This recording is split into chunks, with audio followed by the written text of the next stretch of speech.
마태복음 1장 18절부터 25절까지의 말씀 제가 봉독해 드립니다. 예수 그리스도의 나심은 이러하니라. 그의 어머니 마리아가 요셉과 약혼하고 동거하기 전에 성령으로 잉태된 것이 나타났더니 그의 남편 요셉은 의로운 사람이라. 그를 드러내지 아니하고 가만히 끊고자 하여 이 일을 생각할 때에 주의 사자가 현몽하여 이르되 다윗의 자손 요셉아, 내 아내 마리아 데려오기를 무서워하지 말라. 그에게 잉태된 자는 성령으로 된 것이라. 아들을 낳으리니 이름을 예수라 하라. 이는 그가 자기 백성을 그들의 죄에서 구원할 자이심이라 하니라. 이 모든 일이 된 것은 주께서 선지자로 하신 말씀을 이루려 하심이니 이르시되 보라, 처녀가 잉태하여 아들을 낳을 것이요 그의 이름은 임마누엘이라 하리라 하셨으니 이를 번역한즉 하나님이 우리와 함께 계시다 함이라. 요셉이 잠에서 깨어 일어나 주의 사자의 분부대로 행하여 그의 아내를 데려왔으나 아들을 낳기까지 동침하지 아니하더니 낳음에 이름을 예수라 하니라. 아멘.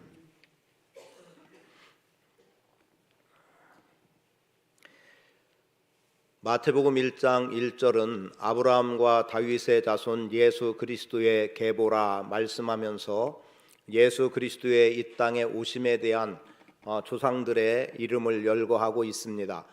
그리고 지금 읽은 말씀 그대로 예수 그리스도의 나심은 이러하니라 라면서 예수님이 이 땅에 태어나시게 되는 상황을 그대로 묘사해 놓고 있음을 보게 되죠. 말씀은 간단합니다.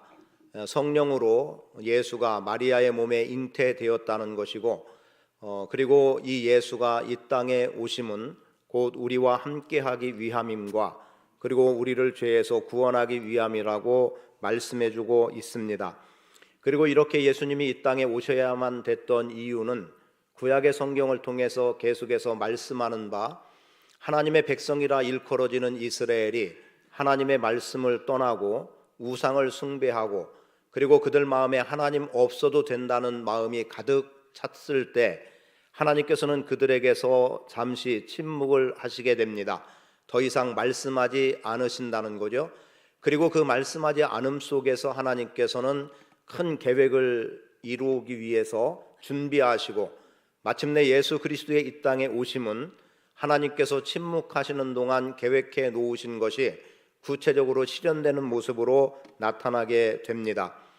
우리가 말라기 말씀을 통해서 보게 되면 이런 내용들이 있습니다. 하나님께서 백성들에게 묻는 거예요. 내가 너희를 사랑했다 라고 말씀하죠. 그런데 백성들은 무엇라고 대답하냐면 어떻게 주께서 우리를 사랑했습니까? 라면서 하나님께서 우리를 사랑하심에 대한 거부하는 태도를 보이게 됩니다. 그리고 또 하나님은 말씀하세요. 자식은 아버지를 공경하게 돼 있다. 내가 너희의 아버지일진데 너희는 나를 공경함이 없다는 겁니다. 그러자 그들이 뭐라고 말하냐면 우리가 어떻게 하나님을 공경할 수 있습니까? 라는 것으로 하나님을 공경할 만한 어떤 이유도 없다는 것처럼 표현하고 있음을 보게 돼요. 그리고 그 뒤에도 계속해서 하나님께서 그들에게 말씀하시고 백성들은 대답하는데 하나님께서는 다가가기 위해서 말씀하시는 거예요.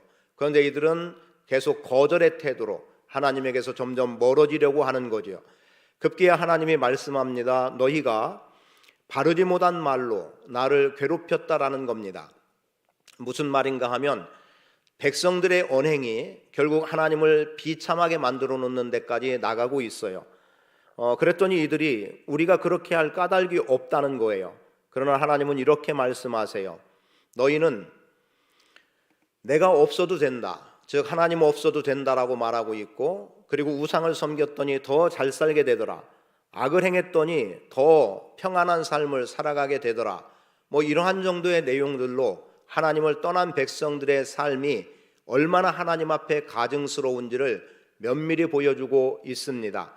그리고 이러한 내용의 말씀을 로마서 1장에서는 그들이 하나님을 마음에 두기 싫어했다라고 기록하고 있고 그로 인해서 하나님께서도 그들을 상실한 대로 내버려뒀다.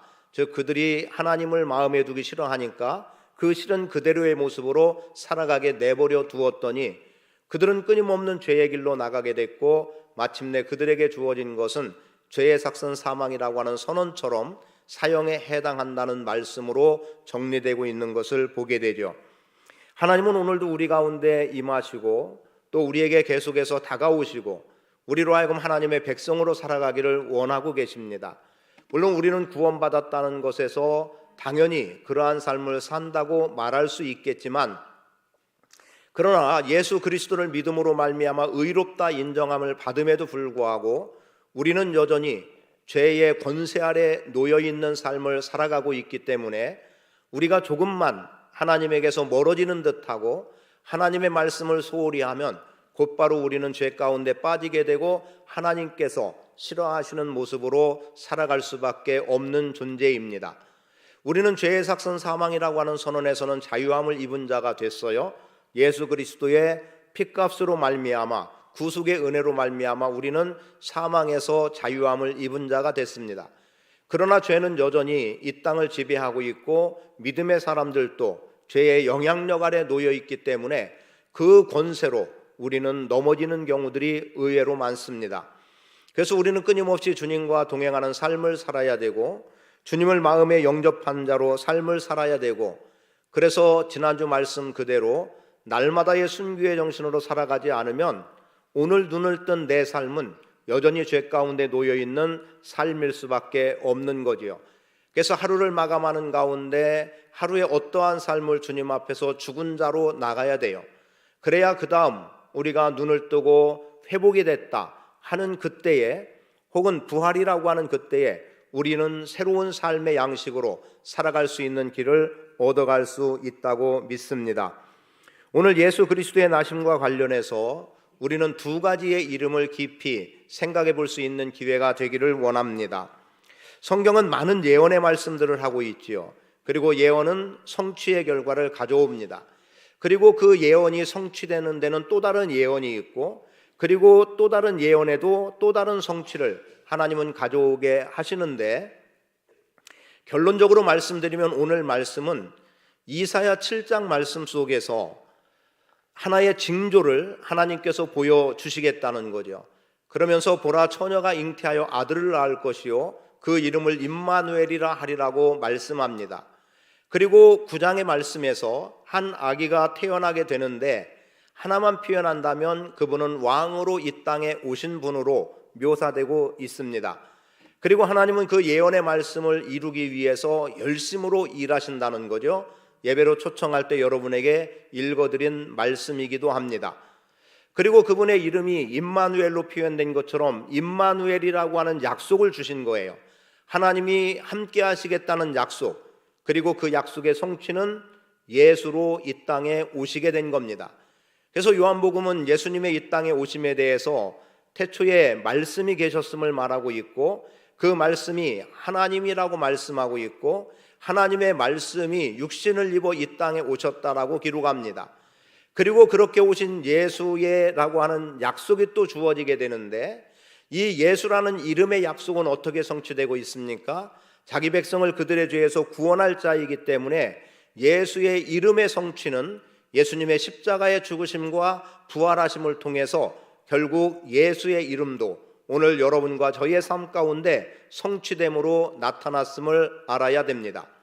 임마누엘의 성취가, 임마누엘의 약속이 이사야 말씀에 있다고 한다면 그 성취는 마태복음 1장에서 기록이 되어 있고 예수의 오심으로, 그리고 예수라고 하는 이름의 예언은 그 당시 예수님이 십자가의 죽으심을 통해서 성취가 됐고, 그리고 그 성취의 일은 여전히 오늘 예수 믿는 우리에게도 성취로 나타나고 있음을 우리는 알아야 합니다. 그래야 예수의 이름이 여전히 구원의 능력으로 우리 가운데 역사되고, 앞으로도 예수의 이름은 끊임없이 구원의 일을 이룰 것이고, 하나님은 끊임없이 그분의 약속하신 말씀을 성취해 주시고 또 예언을 말씀하시고 성취해 주시고, 그 성취가 오늘 여러분과 저에게 끊임없이 나타나고 있음을 믿습니다. 그래서 오늘 본문 속에서 몇 가지로 보기 원하는 것은, 우선 그래도 성탄의 의미를 되새겨볼 때 예수님의 나심에 대한 배경을 조금만 말씀을 드리겠습니다. 예수님이 오시게 됐던 그 당시에 사회적인 배경은 헬라 문화에 속해 있었습니다. 그리고 정치적인 배경은 로마의 압제하에 있었다라는 거죠. 살기 어렵고 힘든 그 시대에 하나님께서는 의로운 사람, 순종의 사람, 소위 경건하다고 일컬을 수 있는 하나님의 사람을 선택하시는 거예요. 이사야 7장 말씀과 9장 말씀을 성취하기 위해서 마리아와 요셉이라고 하는 두 사람을 선택하시게 되는 거죠. 그리고 이들은 정혼한 사이였습니다. 정혼한 사이라고 하는 것은 오늘날 결혼의 제도와 동일한 효력을 발휘하고 있다고 이야기를 합니다. 그런데 그들이 약혼은 했지만 아직 동침을 하지 않았다라는 말씀이 있죠. 그런데 어느 날 마리아의 몸에 이상이 있는 거죠. 바로 예수가 잉태된 겁니다. 그런데 의로운 요셉의 입장에서 보면 자기가 마리아와 함께 동침한 적이 없는데 마리아가 임신을 했다는 것을 받아들이기 어렵습니다. 그래서 자기와 약혼한 관계를 가만히 끊고자 했다. 왜냐하면 이것이 드러나면 당연히 무리들에 의해서 죽임당하는 정도로 끝장나야 되는 상황인 겁니다.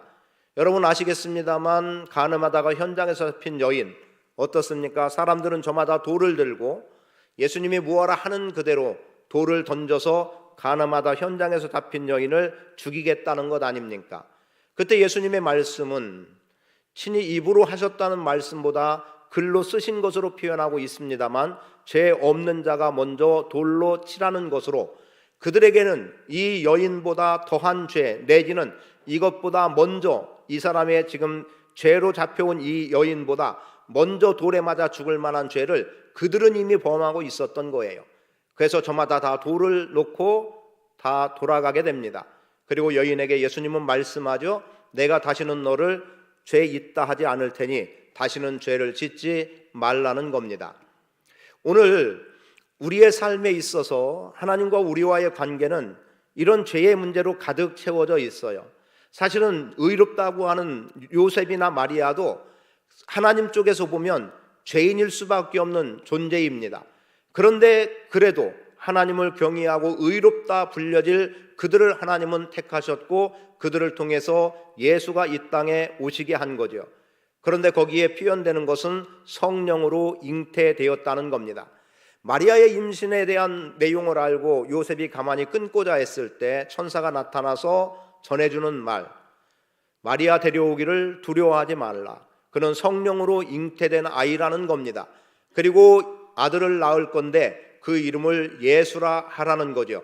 그가 자기 백성을 그들의 죄에서 구원할 자라고 말씀합니다.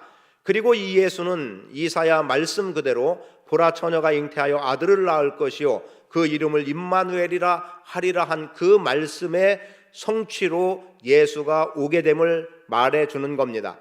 그러자 요셉은 천사의 말을 믿음으로 받고 마리아를 데려오기를 주저하지 않는 모습, 또 마리아에게 나타났던 천사는 어떻게 합니까? 누가복음 말씀대로라고 하면 주의 계집종이오니 말씀되기를 원합니다 라는 말씀에 대한 순종이었습니다.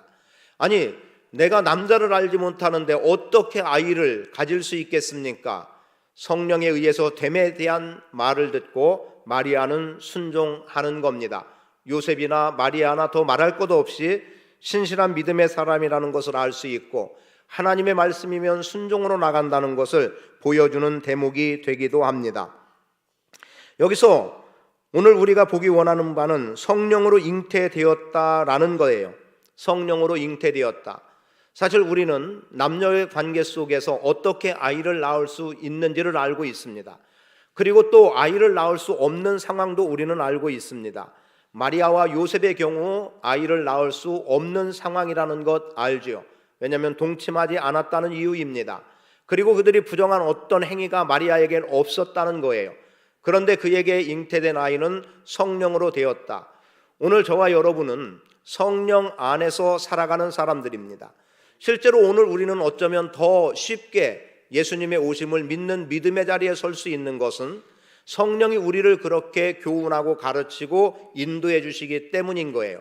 근데 우리가 분명하게 믿는 것 가운데 신앙으로 고백하는 것 가운데 하나가 뭡니까? 태초에 하나님이 천지를 창조하셨다라는 겁니다. 그리고 그 창조의 역사 속에 하나님의 신은 수면에 운행했다. 그리고 하나님께서 말씀하시기를 빛이 있으라 했더니 빛이 있었다라고 말씀되고 있죠. 성령의 움직임, 성령의 행하심과 말씀이 연결되면 창조의 역사는 일어나게 되어 있습니다. 그리고 성령께서 역사하시면 처녀의 몸인 마리아에게서도 아이를 낳을 수 있다는 거죠. 그것은 하나님이 이 땅에 오시기 위한 방법이었습니다. 하나님께서 이 땅에 오시기 위한 방법을 단순히 신적 존재로 드러내기를 원치 않고 사람의 모양으로 이 땅에 오기를 원하셨고 그 일을 이루셨던 겁니다. 여러분이 창조의 하나님을 믿는다면, 그리고 성령을 통해서 세상이 지어졌음을 믿는 믿음이 분명하다면 오늘 예수 그리스도의 성령의 잉태함도 우리는 믿을 수 있고, 그분의 이 땅에 오심을 통해 우리 안에 구원이라고 하는 놀라운 은혜가 있음 또한 믿을 수 있는 겁니다. 만일 우리가 어떤 이유로라도 성령의 잉태를 부인하고 믿을 수 없다 한다면 우리 안에는 성령이 존재하지 않는 거예요. 성령의 존재에서 혹 성령이 가르친다 하더라도 그 성령을 거부하는 것이기 때문에 그 안에 구원이 있을 수 없는 겁니다. 저는 여러분들이 예수 그리스도가 이 땅에 오실 때 성령으로 잉태됨을 믿기를 축복합니다. 말씀이 그들에게 임했고, 그리고 아들을 낳으리라고 하는 말씀이 주어졌을 때 그들이 아멘으로 순종하면 결과적으로 이 땅에 하나님의 약속은 예수로 성취되게 돼 있습니다. 그래서 첫 번째 예언된 순서대로 한번 본다면 첫 번째 예언인 임마누엘을 우리는 알아야 됩니다. 하나님이 우리와 함께 계시다는 겁니다. 꼭 기억할 이름입니다. 여러분이 나와 함께 하시는 하나님, 그러면 그분은 항상 우리 안에 임마누엘로 고백될 수 있어야 합니다. 실제로 하나님께서 구약을 통해 보여주는 바는 이래요. 사람을 택해서, 어떤 한 사람을 택해서 그를 통해 하나님의 일을 이루어 나가려고 할 때 두 가지의 약속을 꼭 해주십니다. 그 중에 하나는 두려워 말라는 겁니다. 내 앞에 어떤 상황이 펼쳐져도 두려워하지 말 것이겠고, 지금 내가 어떤 대적 앞에 섰다 할지라도 두려워할 이유가 없고, 또 사람을 두려워하지 않을 것 분명하게 말씀해요. 그리고 그 말씀, 두려워하지 않을 이유를 이렇게 말씀해 주시죠. 내가 너와 함께 하겠다는 겁니다. 내가 너와 함께하는 이상 너는 두려워할 이유가 없다는 거예요. 이사야 43장 말씀을 받았습니다만 뭐라고 말씀합니까? 야곱아, 너를 창조하신 여호와께서 지금 말씀하신다. 이스라엘아, 너를 지으신 여호와께서 이제 말씀하신다. 너는 두려워하지 마라. 내가 너와 함께 하겠다. 그리고 네가 불 가운데 지나도 물 가운데 지나도 네가 타지 않을 것이고 침몰하지 않을 것을 분명하게 선언해 주시는 것으로 하나님은 우리와 함께 하심을 약속하고 있습니다. 사실은 하나님은 항상 함께 하셨어요. 항상 함께 하셨는데 우리가 하나님을 떠난 인생으로 살아왔을 뿐입니다.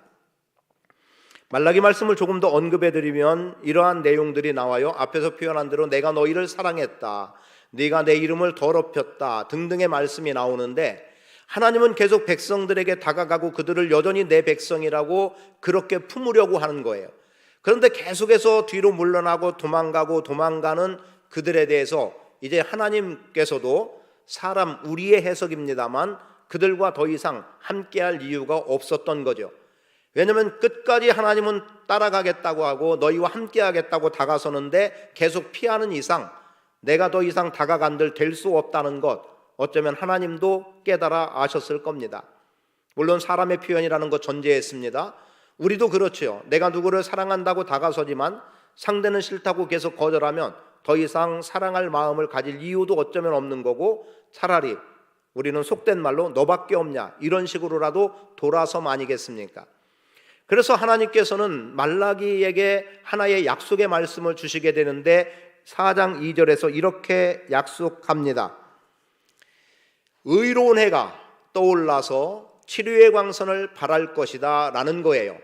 사실은 이 말씀은 이사야 7장 9장 말씀과도 같은 맥락에서 주어지는 내용이 되는 겁니다. 그래서 하나님께서는 지금 그들에게, 즉 백성들이 계속 하나님을 떠나니까 나도 너희를 떠나겠다는 시기예요. 그러나 그럼에도 거기에 약속 하나를 두신 거예요. 공의로운 해가 떠올라서 치료의 광선을 발할 것이다, 회복의 약속으로 말씀해 주는 거예요. 그리고 하나님은 더 이상 말씀하지 않으십니다. 그래서 침묵이라는 표현을 쓰고 있고요. 하나님의 침묵의 기간이 역사적으로는 어때요? 대략 400년의 공백기를 가져오는 거예요. 그래서 말라기가 꼭 끝 시대였어가 아니라 성경에 구성된, 우리가 성경으로 구성한 이 말라기는 구약의 끝, 그리고 신약의 첫 번째로 마태복음. 그래서 더 이상 침묵의 기간으로 여겨졌던 400년의 기간 동안 하나님은 말씀하지 않았고 거기에 대한 내용을 성경도 기록하지 않았습니다. 왜냐하면 성경은 하나님이 말씀해 주심에 따라 기록되는 것이기 때문이에요. 그러나 말씀하시지 않으니까 더 이상 성경도 기록되어 있지 않지만 그냥 큰 덩어리로 본다면 이제 그 공백 기간에 페르시아가 멸망하게 되고, 그리고 헬라가 들어옵니다. 헬라도 멸망하게 되고 로마가 들어오게 되는 거예요. 그래서 그때 당시에 로마와 헬라가 섞여 있는 부분에서 사회 문화적으로는 헬라, 정치적으로는 로마라는 말씀을 앞에서 언급해 드렸던 이유가 되는 겁니다. 자, 그런 상황 속에서 이제 하나님께서는 약속해 주신 대로 오셔야만 했던 거예요. 400년의 기다림 혹은 침묵, 사실은 그 400년 동안 백성들은 메시아 오기를 기다렸던 것을 마태복음을 통해서는 또 깨달아 알 수 있습니다. 그래서 오실 그이가 당신입니까? 라고 하는 요한의 말만 듣더라도 요한은 오실 그이를 기다리고 있었음을 알게 되죠. 백성들도 대부분 로마의 압제하에 있었기 때문에 성경이 말한 바 한 왕이 태어나서 그가 평강의 왕으로 오시기 때문에 우리를 건져내서 로마의 압제에서 벗어난 평강의 삶을 살 것에 대한 기대가 있었을 겁니다. 그런 가운데 하나님은 임마누엘로 이 땅에 오시게 되는 거죠. 그분은 우리와 함께하기 위해서 오신 겁니다. 그리고 우리와 함께하기 위한 것을 동일한 육신을 가지고 이 땅에 오시게 된 거예요. 친히 인간이 되셨다는 거죠. 하나님의 형상대로 지음받은 인간. 그런데 이제는 역으로 생각해 보면 육신을 입고 오셨기 때문에 이제 피조물인 우리를 닮은 모습으로 하나님은 이 땅에 예수라는 이름으로 오시게 된 겁니다. 그리고 하나님과 우리는 하나됨으로 살아갈 수 있는 함께하는 삶을 살기를 원하셨던 거죠. 그런데 성경이 말씀하는 바는 이렇습니다. 마음에 하나님 두기를 싫어했다는 거예요. 하나님을 알면서도 하나님을 영화롭게 하지도 않았다는 겁니다. 감사하지도 않았다는 거예요. 그리고 하나님을 떠난 삶을 살았다라고 로마서 1장은 말씀합니다. 그런데 그렇게 하나님을 떠난 삶을 살아가는 인간들에게 하나님은 함께하기 위해서 친히 임마누엘 하신 거죠. 여러분, 임마누엘로 임하신 주님을 영접하기를 축복합니다.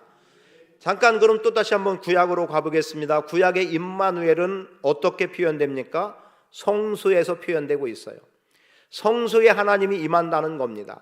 그래서 임마누엘 하면 성소였어요. 그럼 지금도 동일한 의미로 갖는다면 임마누엘은 지금 예배하는 이 자리에 함께 하시는 겁니다. 우리가 예배하는 이 순간에 하나님은 우리와 함께 하시는 거고 우리의 예배를 받으시는 거예요.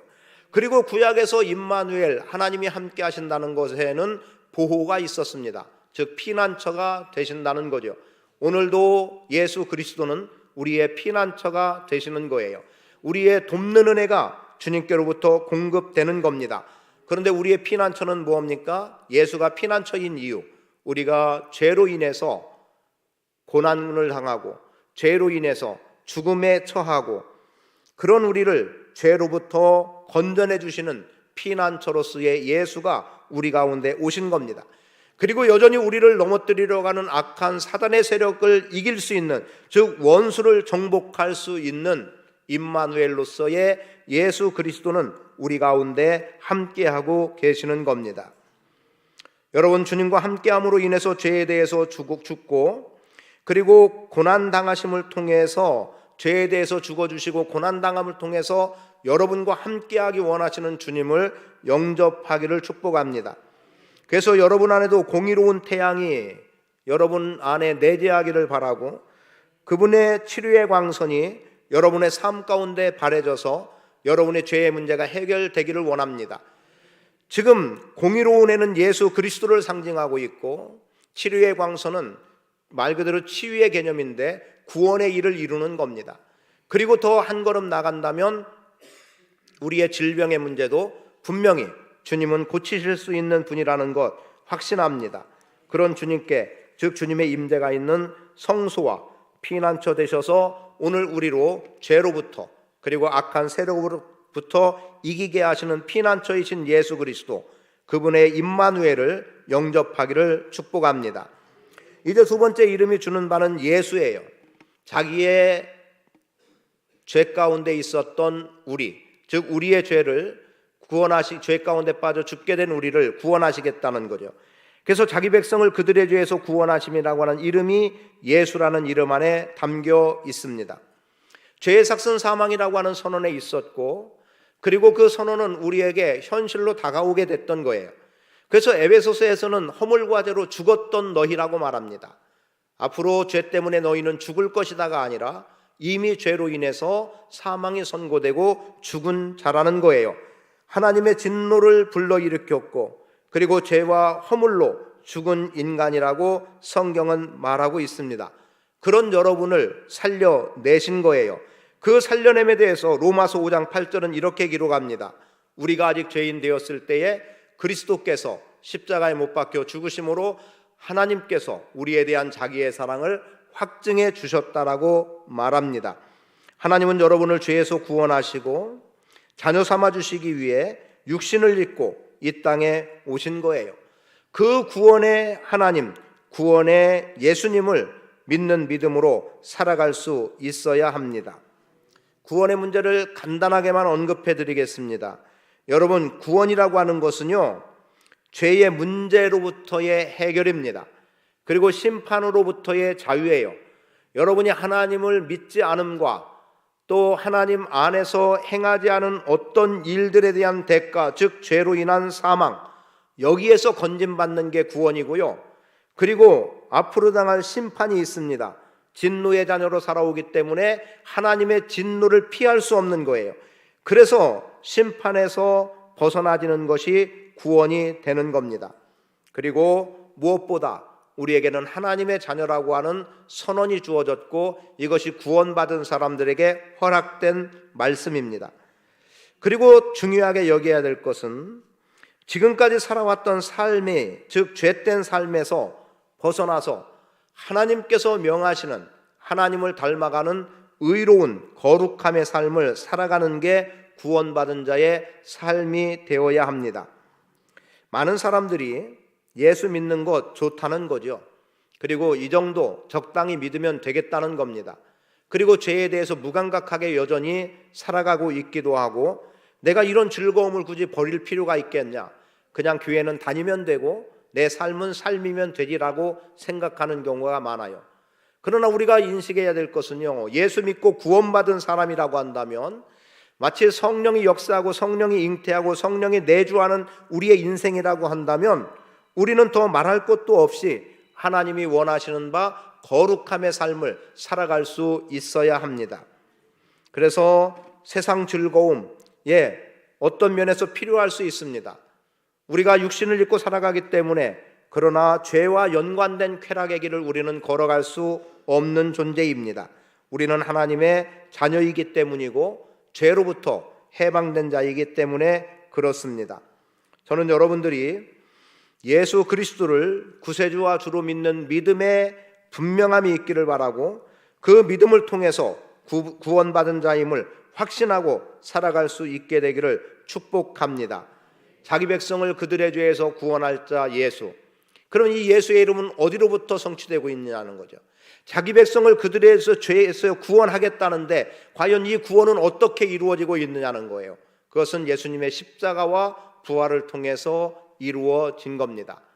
결론을 이미 말씀드린다고 했습니다만, 구약을 통해서 예언됨은 예수 그리스도의 이 땅에 오심으로 성취됐고, 예수 그리스도의 이름의 성취는 십자가에서 죽으심과 부활을 통해서 성취된 겁니다.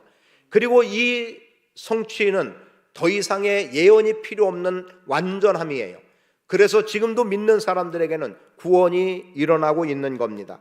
그리고 그 은혜가 결국 여러분과 저를 지금 구원에 이른 자로 살아가게 하고, 하나님을 믿는 믿음 안에서 하나님의 자녀로 살아가게 하신 겁니다. 그래서 마지막 다시 한번 당부의 말씀으로 요한복음 1장 12절에 기록된 영접하는 자, 곧 그 이름을 믿는 자들에게는 하나님의 자녀가 되는 권세를 말씀을 드리고 마치겠습니다. 요한복음 1장에서는 말씀이 육신이 되어 빛으로 이 땅에 오신 예수님을 말해줍니다. 그런데 빛으로 오셨음에도 불구하고 어둠에 있던 인생은 예수님을 알아보지 못한 거예요. 그분이 자기 땅에 오셨지 남의 땅에 간 게 아니에요. 자기 백성에게 오셨지 다른 백성에게 가신 게 아니에요. 그런데 하나님의 백성이라고 말하는 그들이 육신을 입고 이 땅에 오신 말씀이신 하나님이 이 땅에 육신으로 오셨는데 그분을 알아보지도 못했고 그분을 영접하려고 하지도 않았습니다.